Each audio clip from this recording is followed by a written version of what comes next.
राधे राधे, जय श्रीमन नारायण, हरे कृष्णा। विष्णु पुराण की कथा अध्याय 3। ब्रह्मा जी की आयु और काल का स्वरूप। श्री मैत्री जी बोले, हे भगवान, जो ब्रह्मा निर्गुण, अप्रेम, शुद्ध और निर्मात्मा है, उसका सर्वाधिक कर्ता होना कैसे सिद्ध हो सकता है। श्री परशुराम जी बोले, हे तपस्वियों में श्रेष्ठ मैत्रेय, समस्त भाव पदार्थों की शक्तियाँ अचित्य ज्ञान की विषय होती है, अतः अग्नि की शक्ति उष्णता के समान ब्रह्मा की भी सदा चार रूप शक्ति स्वाभाविक है। अब जिस प्रकार नारायण नामक लोक पितामह भगवान ब्रह्मा जी सृष्टि की रचना में प्रवृत्त होते हैं, सो सुनो हे विद्वान, हे सदा उपचार से उत्पन्न हुए कहलाते हैं। उनके अपने परिमाण से उसकी आयु 100 वर्ष की कही जाती है। उसे 100 वर्ष का नाम है, उसका आधा परार्ध कहलाता है।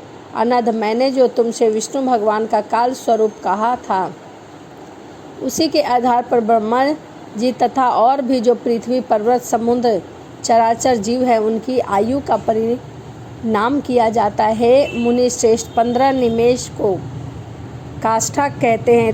30 काष्ठक की एक कला तथा 30 कलाओं का एक मुहूर्त होता है। 30 मुहूर्त का मनुष्य का एक दिन और रात कहा जाता है, और उतने ही दिन रात का 2 पक्ष युक्त एक मास होता है। 6 महीनों का एक अन्न और दक्षिणानन और उत्तरानन, ये 2 अनन्य मिलकर एक वर्ष होता है। दक्षिणानन देवताओं की रात्रि होती है, उत्तरानन दिन होता है।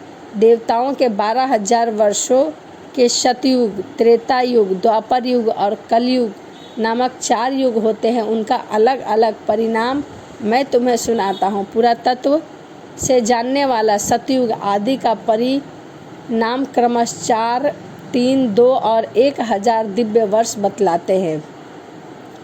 प्रत्येक युग में पूर्व से 100 की संध्या बताई गई है, और युग के पीछे उतने ही परिमाण वाले संध्या होते हैं। मुनि श्रेष्ठ, इस संध्याओं के बीच जितना काल होता है, उसे ही सतयुग और नाम वाले युग कहा जाता है। हे मुनि, सतयुग, त्रेता युग, द्वापर युग और कलयुग, ये मिलकर चतुर्युग कहलाते हैं। ऐसे 4 चतुर्युग का ब्रह्मा का एक दिन होता है।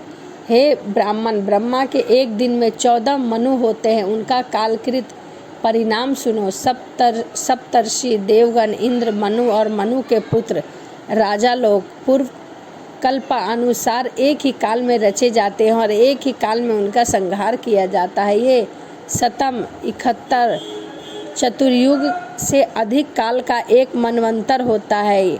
यही मनु और देवता आदि का काल होता है। इस प्रकार दिव्य वर्ष गणना में एक मनवंतर में 8,52,000 वर्ष बताए गए हैं। तथा हे महामुने, मानवीय वर्ष गणना के अनुसार मनवंतर का परिणाम पूरे 30,67,20,000 वर्ष से भी अधिक है। इस काल का 14 गुना ब्रह्मा का दिन होता है। इसके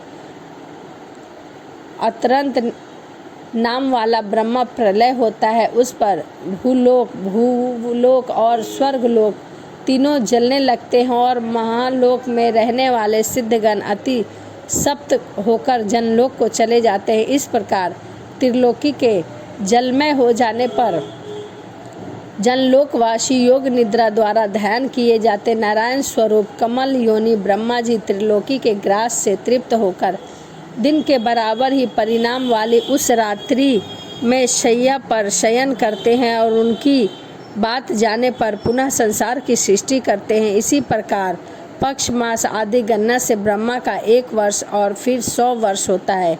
ब्रह्मा के 100 वर्ष ही उसका महत्वता की परमायु होती है। हे आनंद, उन ब्रह्मा जी का एक परार्ध बीत चुका है। इसके अंत में पाद नाम से विख्यात महाकल्प हुआ था। हे द्विज, इस समय वर्तमान उनके दूसरे परार्ध का यह वाराह नामक पहला कल्प कहा गया है। विष्णु पुराण की कथा अध्याय 3 यहीं समाप्त होता है। मैं अगली वीडियो में आपसे विष्णु पुराण की कथा अध्याय 4 शेयर करूंगी। इसी के साथ मिलते हैं अगली वीडियो में।